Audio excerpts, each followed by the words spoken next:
আসসালামু আলাইকুম দর্শক শ্রোতা। এবার ঈদের ছুটিতে গ্রামের বাড়িতে গিয়েছিলাম। গ্রামের বাড়িতে গিয়ে মায়ের হাতের বানানোর রুটি পিঠা খাবো বলে বায়না করলাম। রুটি পিঠার স্বাদই অন্যরকম, তাই গ্রামের মা চাচিরা মিলে সবাই রুটি পিঠা বানানোর জন্য ব্যতিব্যস্ত হয়ে গেল।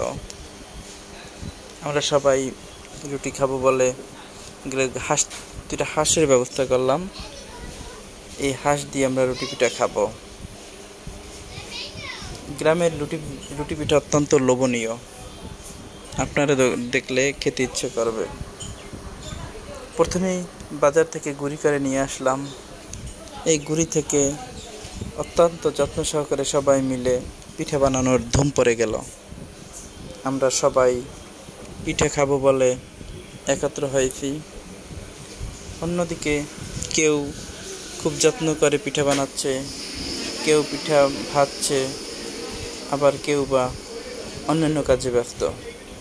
আসলে পরিবারের সবাই একত্রে না থাকলে এই মজাটা পাওয়া যায় না। এই গনগনে চুলার আগুনে কেউ রুটি ভাজছে, দেখে ভালোই লাগলো।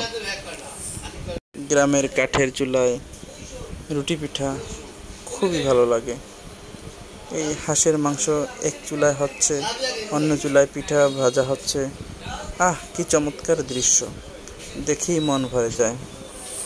শহরে থাকলে আসলে এই পরিবেশ পাওয়া যায় না। শহর মানে কি? শহর মানে হচ্ছে শহরে থাকতে থাকতে মানুষের জীবনটা একেবারে যান্ত্রিকময় হয়ে গেছে। যা হোক, আমরা পিঠা ভাজা শুরু করলাম। আমাদের পিঠা অল্প কিছু সময়ের মধ্যে হয়ে যাবে। আমরা সবাই মিলে খাবো। সবাই পিঠা খাওয়ার মজাই আলাদা। খুব যত্ন করে সবাই পিঠা বাচ্ছে, আপনারা দেখতেছেন। আসলে শহরে বসে এই পিঠা খাওয়ার কোনো উপায় নেই। যা পিঠা পাওয়া যায় তাও বিভিন্ন ভেজাল। এখানে মা চাচিদের হাতের পিঠা অত্যন্ত সুন্দর, অত্যন্ত মজাদার। আপনারা সবাই গ্রামে আসবেন।